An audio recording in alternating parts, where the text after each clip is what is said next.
Je viens de suivre le second discours de M. Tshisekedi sur le changement de la Constitution à partir de Lubumbashi après celui de Kisangani.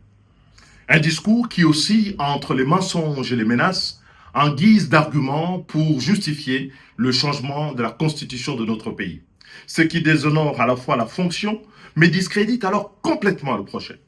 Qui vous a dit, M. Tshisekedi, que vous avez la charge de limiter l'étendue du débat sur le projet funeste de changer la constitution de notre pays en menaçant de poursuite les opinions contraires sous le prétexte fallacieux de la manipulation?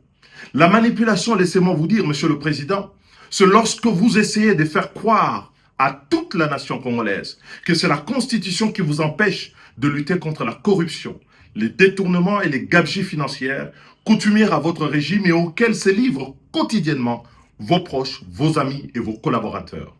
La manipulation, Monsieur le Président de la République, c'est lorsque vous essayez de faire croire que c'est la Constitution qui vous empêche d'améliorer la condition sociale des Congolais, accroître leur pouvoir d'achat, créer des emplois pour les jeunes, donner de l'eau, de l'électricité, construire les routes, les hôpitaux, les écoles de qualité pour tous les Congolais. La manipulation, Monsieur le Président de la République, c'est lorsque vous essayez de faire croire encore que c'est la Constitution qui vous empêche de ramener la paix à l'Est et de recouvrer la souveraineté sur les territoires occupés, alors qu'en réalité, vous bénéficiez de plein pouvoir et tous les moyens consacrés par notre Parlement à la lutte contre ce fléau qui déchire notre pays, n'ont pas, à ce jour, donné des résultats probants. La manipulation, Monsieur le Président de la République, c'est lorsque vous versez dans une interprétation tout à fait iconoclaste de l'article 217 de la Constitution, par un faux bruit, en faisant croire que cet article expose le Congo à céder des territoires à des États voisins. Sinon, M. Etienne Tshisekedi, dont vous portez fièrement le nom, n'aurait pas proposé la même disposition à l'article 69 de la Constitution du 24 juin 1967, dont il était co-rédacteur sous la Deuxième République avec le président Mobutu. La manipulation, Monsieur le Président de la République, c'est lorsque vous inoculez la peur dans la population au lieu de la rassurer, alors que vous consacrez l'essentiel de vos déplacements à l'étranger, alors que vous dirigez un gouvernement dont la survie tient en partie de la solidarité internationale, à l'exemple du dernier accord que vous venez de signer avec le Fonds monétaire international. La manipulation, enfin, Monsieur le Président de la République, c'est lorsque prenant les enfants de bon Dieu pour des canards sauvages,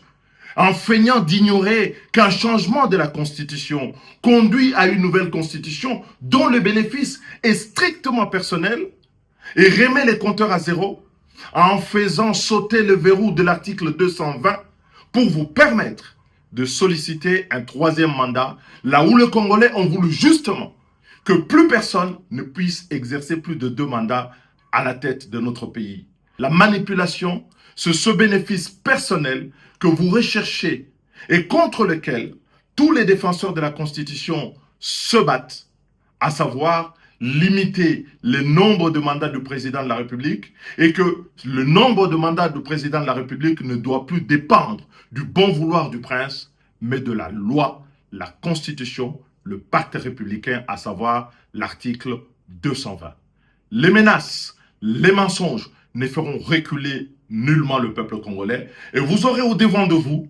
tous les patriotes qui veulent aujourd'hui que le Congo devienne à jamais une république,